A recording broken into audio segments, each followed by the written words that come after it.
December 6th letter, which confusingly said the drug formulary will be reduced. Legal Services attorney Mickey Stiller feels the recipients weren't given adequate notice of the deletions. Though they went into effect the 1st of this month, pharmacists just recently received copies of the deleted drugs, while doctors were to be mailed theirs today.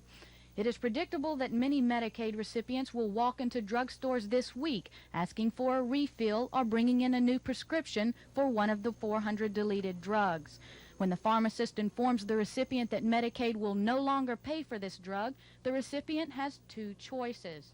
Either the person will go ahead and fill that prescription with a hardship for other necessities of life, because by definition these people are at the low fringe economically, and they may put off paying a phone bill this month. Or, and we feel this is particularly appropriate in Christmas time with people trying to get presents, they may just not fill the prescription altogether. A few of those common drugs which have been deleted are Actifed, Esadrex, and Hydrodiuril. One of the most widely used Medicaid drugs, Tagamet, is a relatively new drug which has no generic equivalent and thus cannot be substituted. These deletions will affect those who need them most, the poor, disabled, and elderly. If you're eligible for Medicaid benefits and weren't aware of these deleted drugs, Legal Services advises you to first go to your pharmacist and ask if any of your prescribed drugs have been taken off the Medicaid list. And second, if you are on medication which has been deleted, call or visit your personal doctor to request an alternative drug or to get approval to continue on the same drug. Sydney Kohara, WSFA TV News. Right now, the Denley children are in a foster home. Protective custody has been awarded to the Department of Pensions and Security at this time. As far as their future, as where they will be physically, there are several factors that will enter into that, and certainly the charges against their parents, the outcome of that will have a lot to do with it. It's quite possible that they will in the near future be placed with relatives, which would be the ideal situation. However, it's also possible that the Department of Pensions and Security will retain or be granted temporary legal custody until the outcome. At sunset this evening, the Jewish holiday of Hanukkah begins. For 8 nights, the menorah, or candelabra, is lit, adding 1 light for each successive night. Hanukkah means rededication, and it commemorates historically when Judah Maccabee and the Maccabees rededicated the temple in Jerusalem to the worship of the God of the Jews after having rescued it from the Syrian Greeks. To commemorate this great event of religious liberty, the first successful fight for religious freedom. The story is told that after recapturing the temple in Jerusalem, Judah and his followers found only 1 day's worth of undefiled oil for the temple menorah. Miraculously, the tiny amount lasted 8 days. As the flames begin to grow, blessings are said, remembering the historical event and the miracle. However, tonight, the first night of Hanukkah, a special prayer is added, thanking God for the gift of life. Paul Roth, WSFA TV News.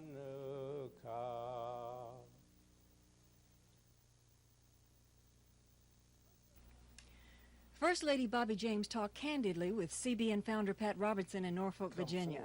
In a program that will be aired nationwide several times, she talked about one of her favorite subjects, the state of Alabama. Said I didn't think it was an accident that I was in Birmingham yesterday speaking to a group of ladies there called Committee of 100. And this was 100 ladies who formed in 1962 in the throes of the racial problems in Birmingham to see what they could do to help their city. And I read over their program, and they had done so many wonderful things. And I don't know if you know about Birmingham, but Birmingham is really a wonderful city today. That, you know, and Alabama is a wonderful state. I know that the age of discrimination is gone in that state, and that it's, you know, we can really, truly have a brotherhood of man there. Yeah. And so I think in one sense, God took a very ugly situation and turned it into something beautiful. Mrs. James, who's in demand as a speaker, discussed many subjects, all involving Christian principles for living. Ivy Berman, WSFA TV News. We go out into the community and talk with some of the local groups and find the people that are underprivileged and that would not have a Christmas as we know it. And we get our group together and use some of our resources and contact these people and get them together using local government and what have you. And it just gives us a great feeling knowing we can help these kids that normally wouldn't have a Christmas. So today was special for these local children. First, they were treated to a shopping spree with a $20 allowance per child, then lunch and a visit with Santa Claus, and finally a Christmas movie to cap the day off before returning home. Chairman Colquitt says this is the 8th annual Montgomery J.C.'s Christmas shopping tour, and each year it's a huge success. This season, underprivileged and handicapped children from McKinnis School also participated in the day's events. Colquitt says it takes about $2,000 to make the day a reality. Most of that money comes from the J.C.'s haunted house held during Halloween. We talked with 2 children about their special day. Who did you buy a present for? My mom. Do you think she'll like it? Yeah. What did you ask Santa Claus for? I asked him for a present. Oh, that's nice.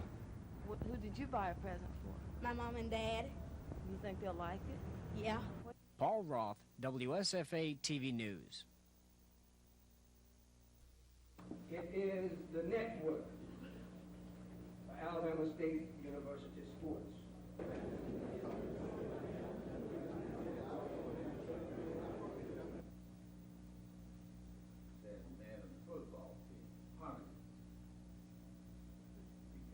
Radio stations throughout the state, then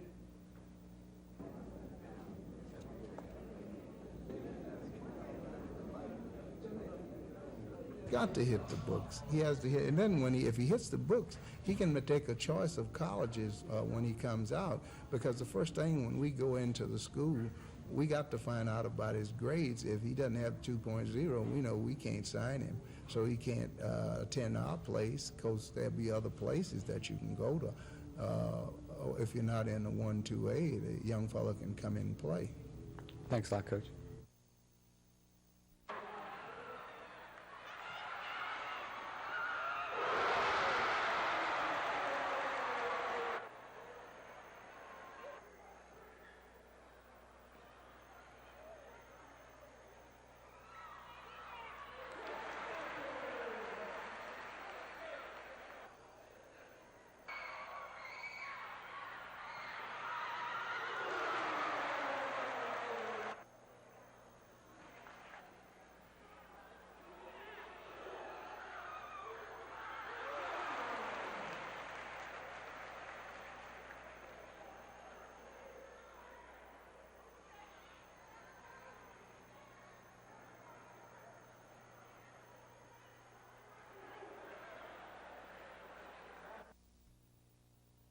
I think Tennessee State probably got one of the best teams that we'll play all year, and that they had 4 starters back from the team that they had last year that went 21-6, and we were the only team that beat them at Nashville, so they're going to come in. I know they come in with blood and halves, but they possess some of the best talent in the country. I think they got one kid by the name of Minor Davis, who was second leading rebound in the nation last year in Division I, and he's 6'7.5", and he's a bona fide first or second round draft choice in the NBA. They have also a 6'7" kid by the name of Jonathan Green, who's a very fine player. They got a 6'11" kid by the name of Johnson, and they got 2 fine guards, and Jeter and Offutt, both about 6'3", so they're going to be awesome, and we're just going to have our hands full, tonight trying to stay with them. Well, frankly, I think we should have put the bomb over there when it first happened. I think we've let people slap America too many times in the face. Do you think it'll make it a difference now since he's gone from this country at all? I doubt it.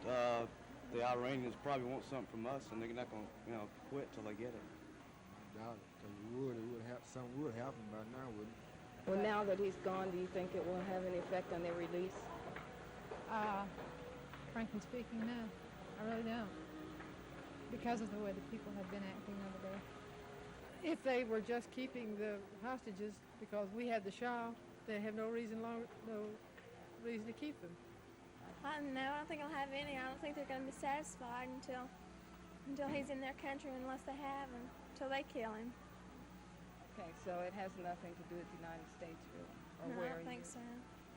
Well, I believe so. They will probably release them. I'm sure they will. Because he's left this country. Right. And that was the purpose, wasn't it? It's hard to say. The Khomeini is so unstable in his thinking and so forth. He said he would, if we let him leave the country at all, that it would be just as bad, so who can tell?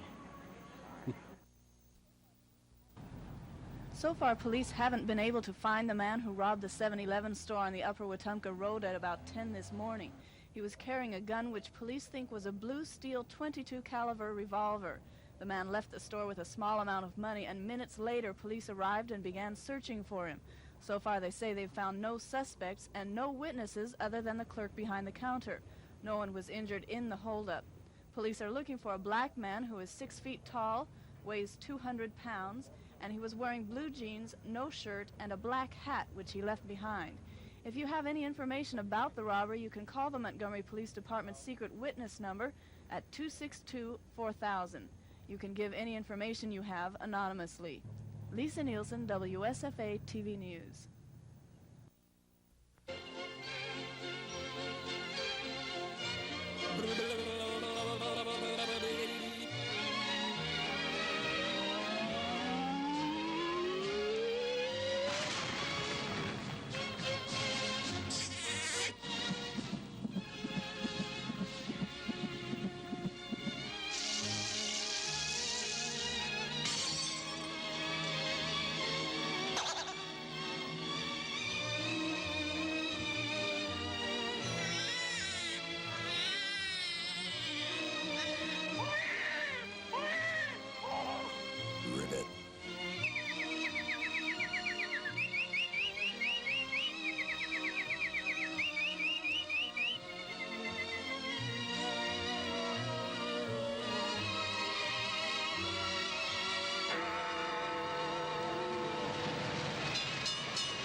First of all, the president has had an open White House.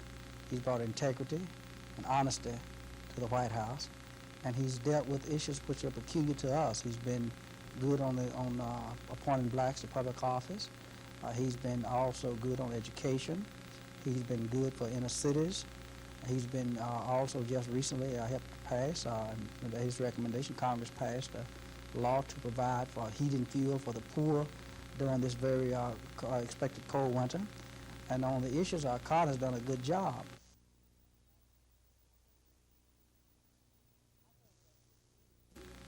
I think that with the leadership of Alabama, this is collective leadership. This is not just one person's leadership. We had the representatives from the black mayors, had representatives from the legislators, representatives from elected officials throughout the state of Alabama, as well as county chairpersons. So this, of course, is a collective decision, and it was made jointly by all of us. And of course, with all of us working as we think we would do, we think it's going to have a big impact. In fact, we think that all of us working together will have probably 80 or 90% impact on the president's election. With all of us working together, as we said we'd do. Shortly after 10 Saturday morning, the 7-Eleven store on the Upper Wetumpka Road was robbed by a lone gunman brandishing what police believe to be a .22 caliber revolver. The man escaped on foot with an undetermined amount of cash. After searching the area and conducting their investigation, Montgomery police captured a suspect. At 7:30 last night, a black male, Willie Lee Frazier, was taken into custody. He was later charged with the robbery of the 7-Eleven on the Upper Wetumpka Road that took place Saturday morning at approximately 10:15. Frazier is currently being held in city jail under $10,300 bond. He was picked up on a concealed weapons charge and identified in a lineup. No one was hurt in the robbery. Paul Roth, WSFA TV News.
It's been real good. We've had about 2,000 cards filled out so far through yesterday and what we've done today. John and Dorothy Danley were to be arraigned before Judge Randall Thomas. Instead, they waived the appearance and entered a not guilty plea to 4 charges of child molestation. We filed a waiver of arraignment and pled not guilty and not guilty by reason of insanity. By reason of insanity? That's a dual plea and is a standard plea in Alabama at arraignment. Do you expect they'll be in district court on the 28th? I anticipate that prior to that time there'll be some motions set and heard by the circuit court judge, Judge Gordon, who has the cases assigned to him. We presently have a motion to produce, which has been filed by the defense that the state has not yet honored, and we anticipate a hearing on that motion to produce. And until that motion is heard, it will be difficult to say what the next step will be for the state or for the defense. While police continue their investigation, the Montgomery couple remains in the county jail under $50,000 bond each. Their children are in the temporary care of the state of Alabama. Paul Roth, WSFA TV News at the Montgomery County Courthouse. Most of the letters contain lists of the usual racetracks and dolls, but there are a few new gifts only Santa can keep up with. This girl wants a pair of Nanu jeans. And this girl wants Squirt the animals. There are also a few conventional presents. Number 2 on 10-year-old Christie's list is a baby brother. But first things first, number 1 on her list is an O.J. Simpson football. The children who wrote this letter believe in separating business and pleasure. Dear Santa Claus, we have been good. We have what we want on another sheet. Here's the other sheet. And it's always encouraging to see that children think of others. Dear Santa, I would like to have baby wet and care, mini wave oven, Mickey Mouse gumball bank, tape recorder tapes, chalkboard chalk, Superstar Barbie fashion face, and stuffed animals. P.S. Please bring Smokey a bone. 4-year-old Melinda says, I have a little sister named Paige and she would like some toys too. Maybe you could bring her some tools to help Daddy work. This little girl really has her family's interests in mind.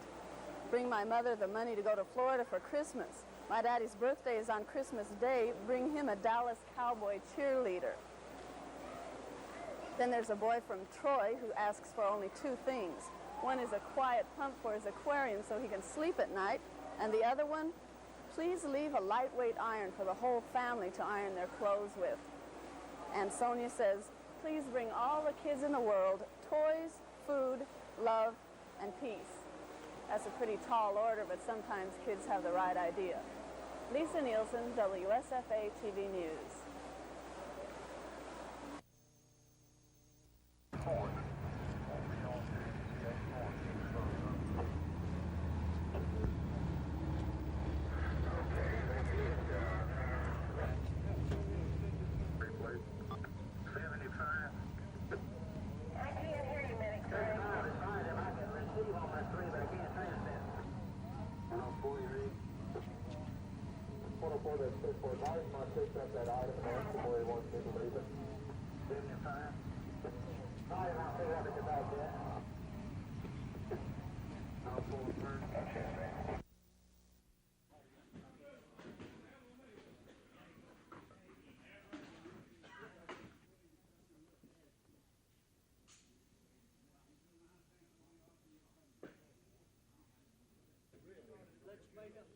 Yeah, I say. All right, we'll finish. I want to ask you something.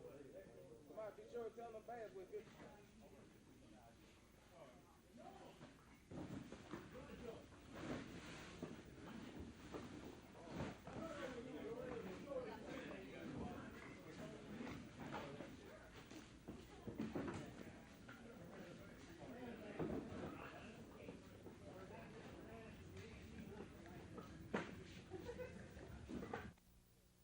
Dennis, we had given the surety companies until the end of business yesterday to respond to our last and final demand for payment on the bonds. We did not receive such an adequate response from those surety companies, and therefore we are presently preparing the papers to file in circuit court here in Montgomery to begin action against the bonds in court.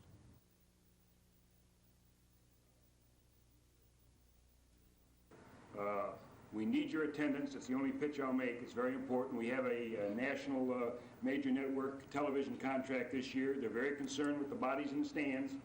And so you get out there. Don't tell somebody else to go. You go. Thank you.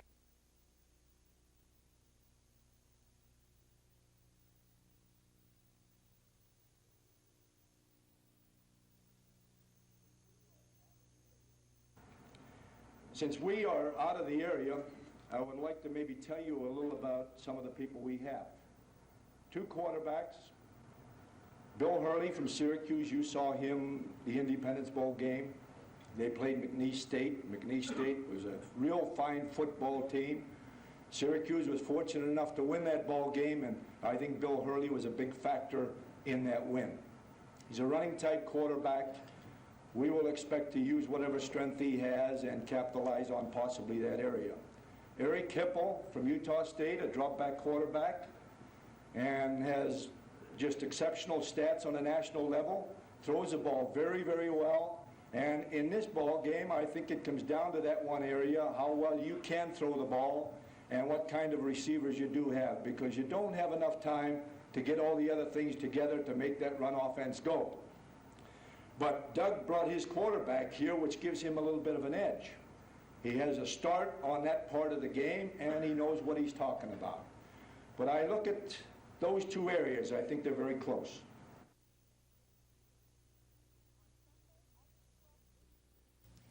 On Sunday, August 12th of this year, some 167 members of the Invisible Empire of the Knights of the Ku Klux Klan were arrested for parading without a permit as they tried to enter the city limits during their march to the state capitol.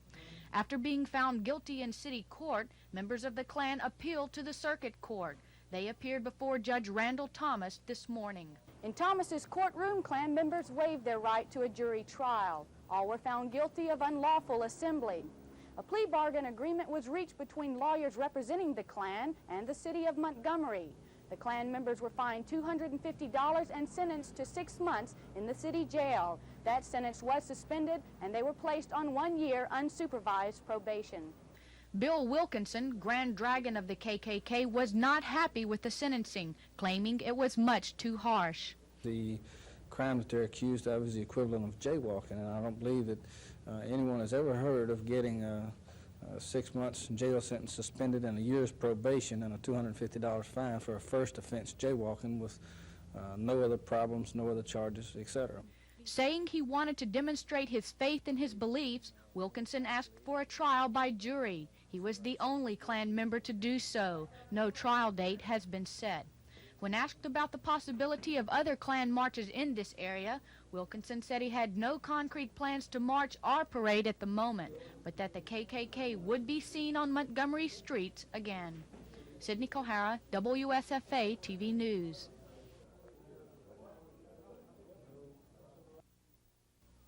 State School Superintendent Dr. Wayne Teague, the governor's education advisor, and others waited outside the governor's office this morning to present the budget, which recommends spending over $1.3 billion next year for education. But the report says the state should not fund Fort Toulouse, the historic Blakely Foundation, nor the Alabama Educational Study Commission out of education money. Also eliminated is another $500,000, which last year was used to fund the Peace Officers Commission, Firefighters Personnel Standards, and the Alabama Film Commission. The Alabama Commission on Higher Education, as well as the Youth Services Board, were cut, much to the dismay of the governor's financial advisor, David Bronner. Bronner says youth services cannot operate on the cut from $6.5 million to $1 million, and AIC cannot be expected to perform its duties on the proposed budget of $250,000. Bob Lager, the governor's education advisor, says at first glance the figures recommended appear to be conservative. Dr. Teague says the budget the commission recommends is based on a 9% growth in the education taxes. The current budget is based on an 11.6% growth. Dennis Latham, WSFA TV News at the Capitol. The State Bar Association has already passed the resolution, but the Alabama Supreme Court hasn't okayed it yet. The resolution says that only graduates of accredited law schools can take the exam. Only 2 Alabama law schools are accredited by the American Bar, the University of Alabama Law School and Cumberland Law School. Graduates of 3 other law schools would not be allowed to take the exam, which is needed to practice law in the state. Those schools are Jones Law Institute in Montgomery, Miles College Law School, and the Birmingham School of Law. Bar Association members want the restriction because they say Alabama might become a dumping ground for incompetent lawyers from other states. They say the 3-day bar exam isn't enough to weed out unqualified applicants. Representatives of the 3 schools whose graduates wouldn't be allowed to practice say there's a need for their schools. They say the unaccredited schools provide a less expensive education. And an attorney for Miles says the college provides opportunities for blacks that haven't been available through other institutions. The Supreme Court probably won't rule on the resolution until early next year. Lisa Nielsen, WSFA TV News.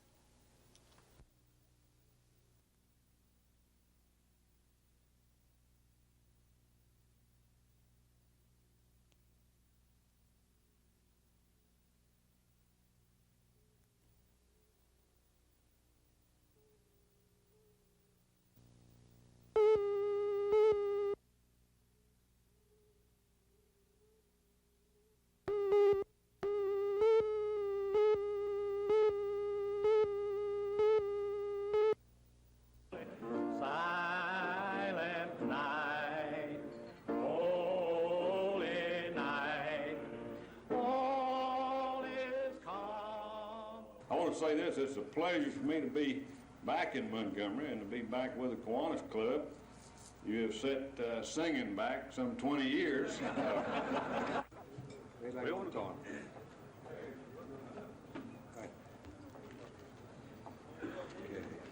White, who is the wife of Wayne White, Robbins Taylor, guest of Henry Leslie. Receivers, we have a couple of receivers that I feel are exceptional. Art Monk from Syracuse, Steve Curry from Oregon State. Steve led the nation this year, and a boy by the name of Kevin House from Southern Illinois. So that is also one other area that we have to capitalize on. Running backs, running game, it's always a question in a ball game like this. You try to do the best you can under the conditions. But for me, it's a real treat to be down here, to share this experience with you. The Lions Club has been involved for 25 years, and I think that's an exceptional feat.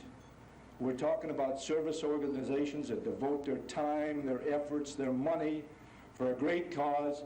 I'm just very, very happy, and I know I speak for Jim Dickey, to be down here.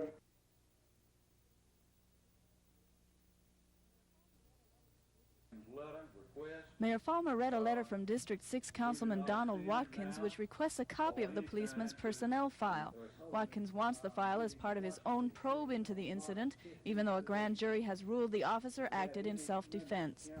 We do not intend now or any time to give him or anybody else a personnel file dealing with a matter like this. If the council wishes to invoke Section 903 of Act 618, and 5 members of the council vote to order an inquiry into it, I'll be happy to turn it over to the council, but not to an individual council member, and therein is the answer to Mr. Watkins' letter. Watkins didn't respond to the mayor's comments. He did announce that on Friday he will hold public interviews of applicants for municipal judge. Applicants are not required to attend the interviews because the procedure for selecting municipal judges doesn't call for interviews. Watkins was a proponent of the interview requirement when the council set the selection guidelines, but the council defeated that proposal. Lisa Nielsen, WSFA TV News. Recently, the staff of the Alabama Commission on Higher Education proposed an upper-level merger of Alabama State University and Auburn University at Montgomery. This would be accomplished by removing AUM from Auburn's control and giving it its own board of trustees. Both ASU and AUM would then be subject to a metro board made up in part by board members from both AUM and ASU. The two schools have responded to the plan with words like illogical, impractical, and unnecessary. ASU President Levi Watkins and AUM Chancellor Hanley Funderburk both showed up at last week's public hearing on the matter. While both agree the AIC plan is unacceptable, that's where their agreement ends. Levi Watkins says the control of ASU and AUM should be consolidated under the present ASU Board of Trustees. At the same time, Watkins says present racial and political climates will no doubt make any objective resolution of the problem difficult, but not impossible. He says his plan would remove the last vestiges of a racially dual system. The administration of AUM says it would prefer being left alone. Both AUM and ASU are about equal in terms of student enrollment. In 1975, ASU had 3,567 students enrolled compared to AUM's 3,797. The next year, in 1976, ASU passed AUM 4,153 to 3,857. ASU stayed slightly ahead of AUM in enrollment until this year. Alabama State now reports 4,096 students as compared to AUM's 4,847. Officials at AUM believe they have both legislative and judicial precedent on their side. On the other hand, ASU officials have seniority. Their institution is over 100 years old. In any case, the Alabama legislature would have to act to effect a change, and that in itself could be a whole new ballgame. Dennis Latham, WSFA TV News.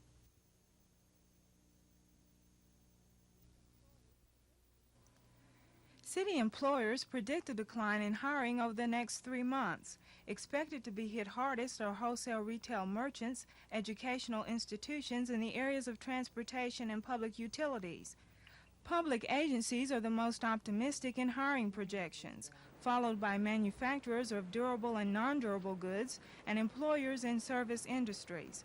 Another positive note is that hiring in Montgomery and the South is still running above the national average. But here in Montgomery, a dramatic increase in the number of cutbacks is expected during the coming months. Last year, we had a 10% cutback in hiring expectations, whereas this year we have a 24% cutback in hiring expectations for the Montgomery area. Now, this compares to the national, which is a 10% cutback. So we're very high above the national average as far as expectations and cutting back on hiring. If you're looking for a job, the South is the best place to be to find employment. But if you already have a job, the chances are far greater you could be cut back within the next few months. Cassandra Taylor, WSFA TV News. It was a rainy Sunday afternoon, and all of a sudden the skies darkened and a tornado swept across Montgomery, leaving a path of destruction and homeless people. Since then, repairs have been slow in coming, mostly because of the time it takes to settle insurance claims. Such is the case at Fieldcrest, where a number of people lost their apartments. Apartment officials say everyone has been relocated within the complex, but the repairs so far are only to protect the debris from the elements. In the residential area struck by the storm, cleanup and repairs have begun, but whether everyone will be in their homes by Christmas is unknown. It's fairly well split up for those who will and who won't be back in their homes for Christmas after the tornado, but the fatality count was 0. And that means at least all of those who suffered the tornado's ravages will get to enjoy Christmas. Chris Grimshaw, WSFA TV News. In our search, we first hit the downtown Montgomery area, where we found a lot of flag poles, but no flags. All along the downtown route, utility poles had the slots for flags, but nothing was in them. Also, just behind Court Square's fountain, a large and empty flagpole adorned the top of One Court Square. Our next stop was a residential neighborhood where our spirits were lifted when we saw a few flags, and a few flags is all we saw. Even in those neighborhoods, there were flagpoles with no flags. There were some who had apparently heard the president's call and displayed their flags. There were even some who didn't have a big flag but displayed what they had. There are no apparent lines drawn as to who is and who isn't displaying a flag throughout Montgomery, so apparently socioeconomic influences aren't playing a part. An example, behind me, the governor's mansion, noticeably missing a flag. Chris Grimshaw, WSFA TV News. On Sunday, President Carter signed a proclamation designating December 18th as National Unity Day. The American flag was to be flown to symbolize the American people's support of the hostages in Iran. In some parts of the country, the response was phenomenal. Flags already being flown were now joined by more American flags. But in other parts of the country, something went wrong, and especially here in Montgomery.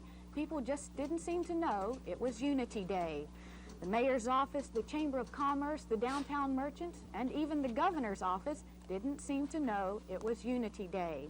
And just about the same thing happened in Birmingham.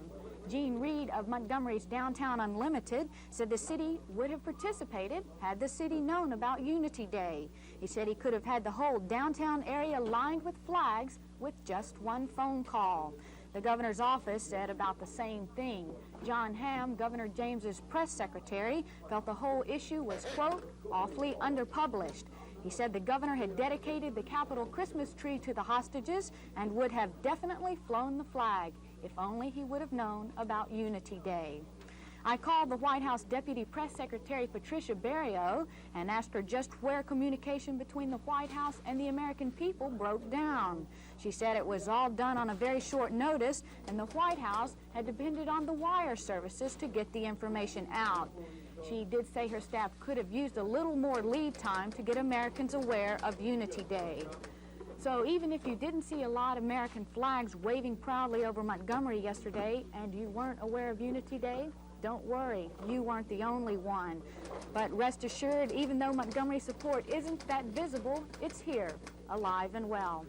Sydney Kohara, WSFA TV News. Depression is an emotion experienced by many of us during the holiday season. It can come as a result of loneliness, financial problems, and stress, and could even lead to a suicide attempt. Officials with Help Crisis report an increase of 150 calls per month during the holidays. There are constant reminders, the Christmas decorations, the stores, the family get-togethers, that this is the time of the year you should be happy. You're with your families and the joy of Christmas, and if a person is not happy, they do experience a period of depression. Depression can also be confused with chronic boredom and drinking problems, but in most cases, these conditions are simply the effect of a depression, and depression can hit any of us even after the holidays are over. It's generally cold and gray outside. They've had perhaps too much Christmas, which means they've had too much drinking or family closeness, let's say. The bills have come in now.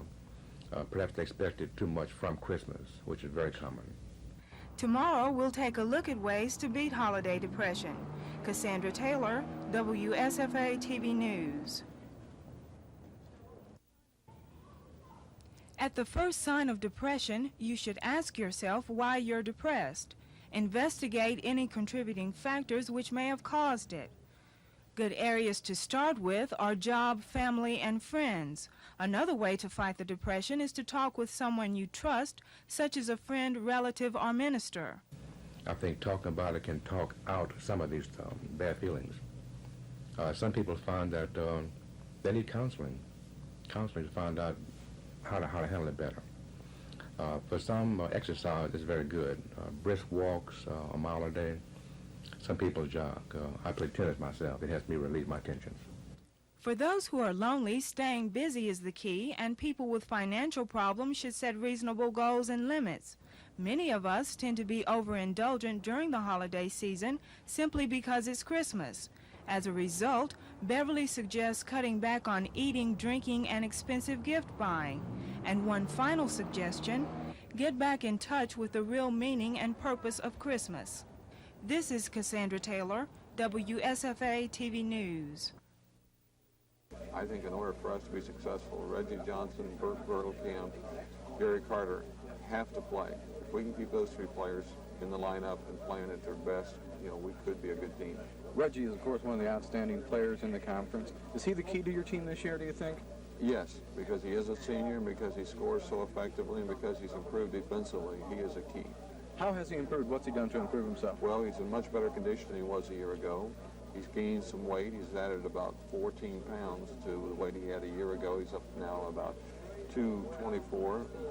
He seems to be as mobile as he was a year ago, and that's really encouraging because when you gain weight, you sometimes lose that lateral ability, but Reggie has none. And I think he has an improved attitude. Will he be stronger this year, then? Yes, very much so. He should be more effective inside with his inside game than he was last year.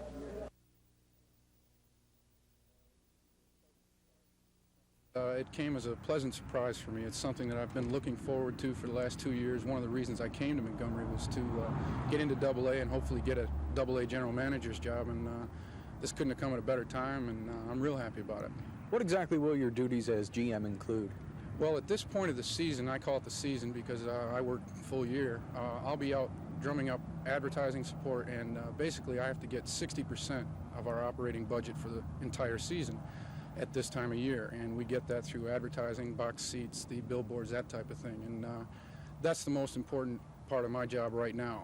When the season begins, my duties go to many different things, but right now that's what I'm concentrating on the most. Are you getting a late start in it, or because you were assistant, are you able to just move right in? Well, I had resigned from the ball club right at the end of the season in hopes of finding a general manager job, and the one good thing is that having been assistant and having worked with Jerry Waslick, the former general manager, he's helping me now with what he had set up, from the end of the season till this point, and we're making a very smooth transition, and he's helped me out quite a bit. What changes do you see for the Rebels coming up? Basically, as changes per se, I don't really see too many. We've been pretty successful with what we have done over the past 2 years. Last year, the big change was the local ownership, and we eventually drew 96,000 people, and one of my goals this year is to maybe draw 125,000, 130,000 people. Promotions, again, they're important. Regardless of whether you have a winning ball club or not, promotions help, and we'll try to do some first-class promotions. I know Mr. Stowers and the other owners are all behind that. We want to run a first-class operation. Are there any firm ideas yet for a promotion, something that the fan could look forward to? Well, we'll have our giveaways. Maybe we can work out a car giveaway again, maybe some things where whenever anybody comes to the ballpark, they might be able to leave with something other than just a ball game.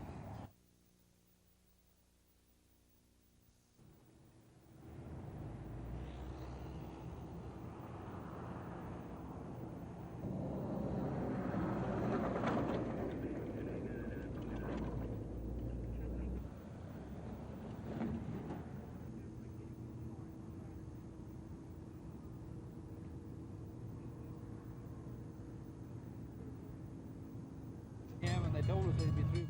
The best way anybody coming in the northern bypass, their best routes would be to get off on Coliseum Boulevard, continue on around to 143 or all the way around to 65 and get off on Bell Street. The ones coming out Lower Road to Brockway Glass or Case Tractor Company, they will be able to get out and come to work. Nationally, the number of new homes in November fell 14% from the number built in October. Economists say that's one indication that money is tight and the nation's economy is slowing. But Montgomery home builders aren't following that trend. In November, home builders got permits to build 48 homes in the city. That's up from the October figure of 38. The director of the Montgomery Home Builders Association says 1979 has been a very good year for Montgomery home builders. She says the Southeast hasn't been as hard hit as other areas of the country by the Federal Reserve Board's tight money policies. But she says the Federal Reserve Board's actions have a great impact on the housing industry, and she expects to see a drop in the number of homes built locally at the beginning of 1980. Right now, potential home buyers are holding off because they're hoping interest rates will drop. The Home Builders Association director says that's unwise because construction costs are likely to increase more than the interest rates will decrease. And she says despite gloomy predictions from some analysts, Montgomery home builders are expecting business to be booming in the 1980s. Lisa Nielsen, WSFA TV News. University officials are apparently trying to take care of two of their problems at the same time. Dr. David Matthews, president of the University of Alabama, met with a group of faculty members today who are concerned over the operations of the university. And at the same time, university relations personnel briefed members of the faculty and members of the news media on the financial condition of the University of Alabama. Perhaps the university is feeling pressure from the James administration about fiscal accountability. In any case, the school's financial documents were hauled out and displayed. Most of the questions came from the faculty and concerned, naturally, salaries and how building and repair projects receive priority status. Robert Wright, Assistant Vice President for Financial Affairs, did say that operation and maintenance money is sometimes saved up for later use in renovation or other similar projects. Wright was asked about the university's land and mineral holdings, but the dollar value was not available. Across campus, Dr. Matthews was meeting with 3 representatives of the Faculty Senate who presented over a dozen resolutions which addressed financial and academic problems. One of those resolutions challenged the university to prove it does not have the money for an 8% pay raise. Until the day comes when all the transactions over as long a period as anyone is interested is fully known about this fund balance, I will not be satisfied that the fund balance is not just an acronym for slush fund. University officials are under pressure from 2 fronts, from the faculty and the governor's office. Both are stressing fiscal responsibility. But it's the faculty of the University of Alabama that takes their problem much deeper, and that's with the administration itself. Dennis Latham, WSFA TV News at the University of Alabama.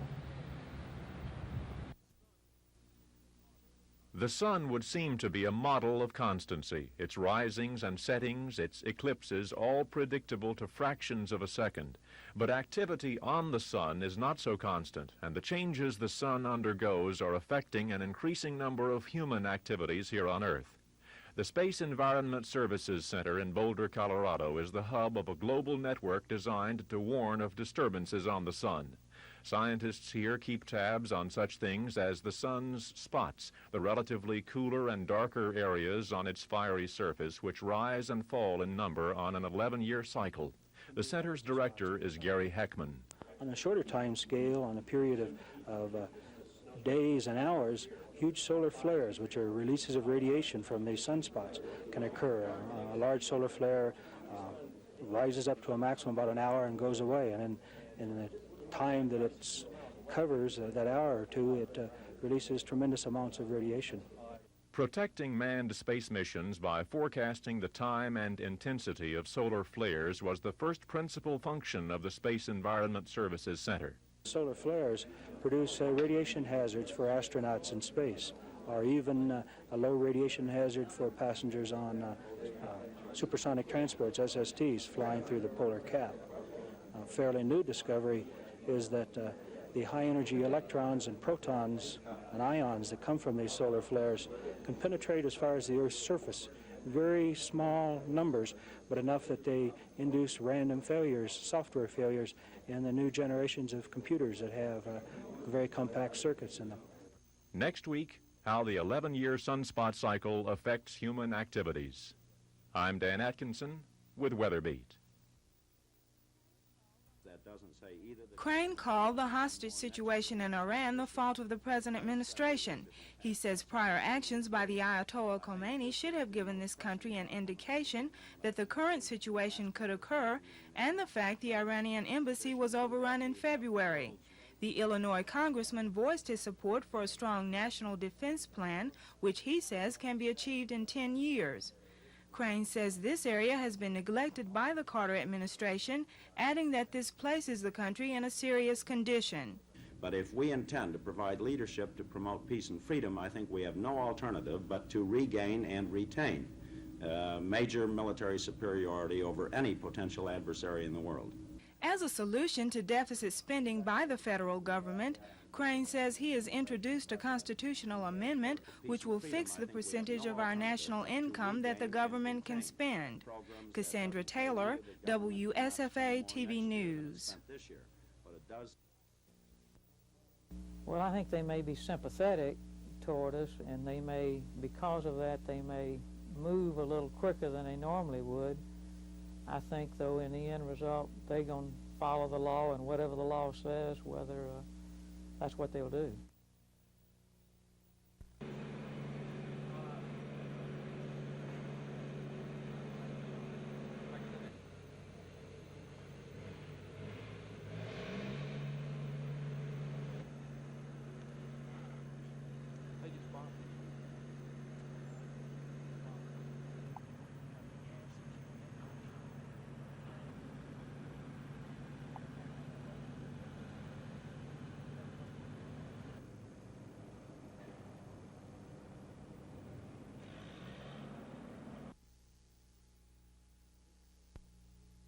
It's difficult, Red, really, you know, to blend all the talents in together in one system, and it's also interesting to find out what they can do best and how you can best utilize that. So we've tried to make an analogy, and then we've tried to look the first couple of days here and see exactly what we need to emphasize and what we don't, and come up with some things that we can do to move the football and getting them polished where you don't make the simple little errors. The snap, the count, the alignment, the offsides, the motion, those type of things. We can eliminate that and get us a good plan. We plan to have a wide open attack, and hopefully we can execute that type of attack.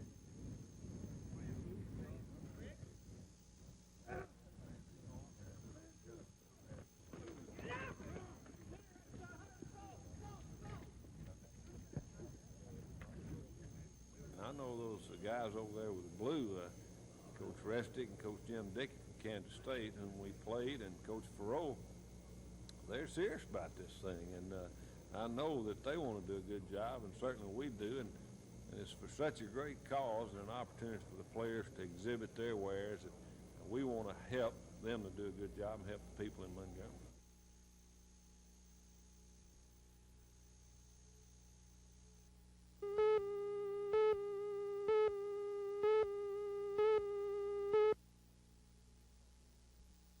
We'll probably run a basic 5-man front. It depends on what the other teams play, though. If they go to something that dictates it, we'll go to a 6-man front, probably.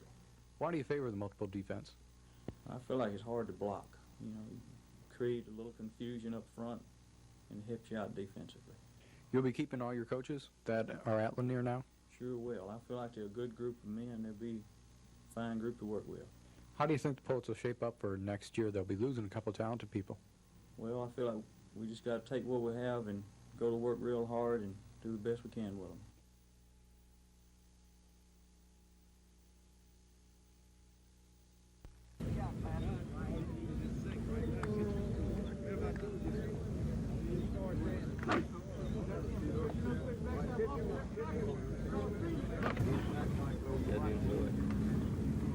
How you doing?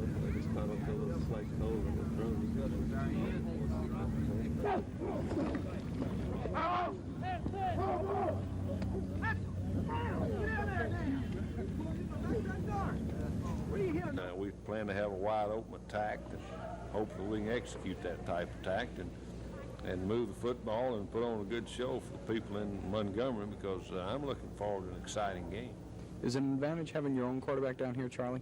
Well, I think it's a definite advantage in that we know what Charlie can do, and he can take care of some of those little things there that we're talking about and overcome them. I think Charlie will do a fine job for us. We're going to work him a little bit at defensive back also. He'll do a good job for us, along with our other quarterback, Mark Hutzel from East Tennessee State.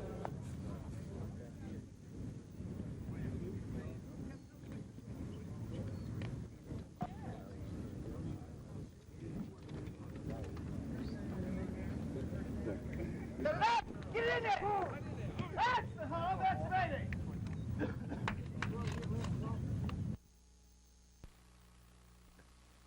This is Act 540, passed by the last session of the legislature. It gives teachers and other educational personnel a 7% cost of living raise. Now the State Finance Department wants to make sure the right people get the raise.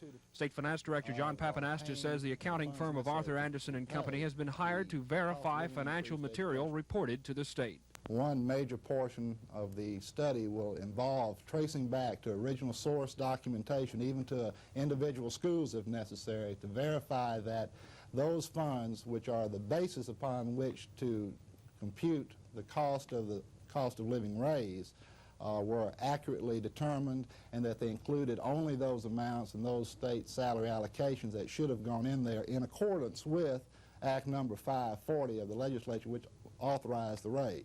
Papanastis indicated that this is the first of several phases which will probe education finances. Soon, accountants may be looking closer at education finances in an effort to determine if there's any extra money around which might be used for the pay raise. Dennis Latham, WSFA TV News at the Capitol.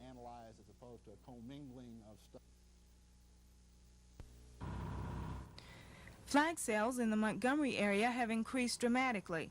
In some cases, local distributors say their business has doubled recently.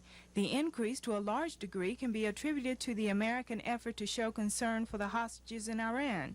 Flag dealer Ann Tidmore. I think around the 1st of December, people began to buy their flags and fly them, and especially since Unity Day. Several people knew about it Monday, and they got their flags, and they were flying them Tuesday. Many others didn't know about it in time for Tuesday, but they've certainly called since then. However, there are some whose display of the flag has nothing to do with unity. Well, we take an awful lot of pride in the American flag, and I fly it frequently, not on just special occasions.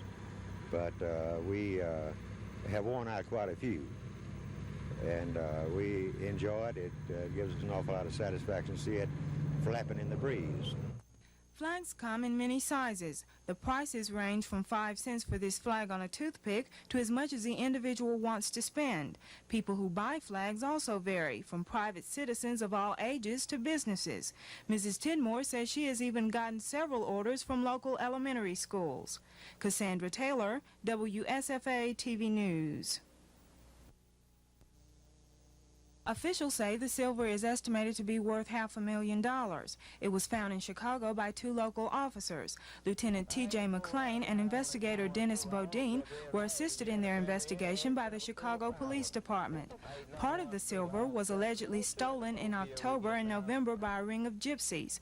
The 7 suspects were arrested in Opelika on November 20th. Investigator Bodine says the remainder of the silver was stolen from the Birmingham and Tuscaloosa areas. The investigation will continue, and Bodine says he expects to find more of the silver in Chicago. In the meantime, Bodine says he suspects another ring is operating in this area. Area residents should be on the lookout for suspicious people loitering in their neighborhoods. He says the gypsies usually operate in groups of 4. 2 women steal the silver while 2 men wait for them in a car. Bodine says one good rule of thumb is to photograph and put identifying marks on all silver.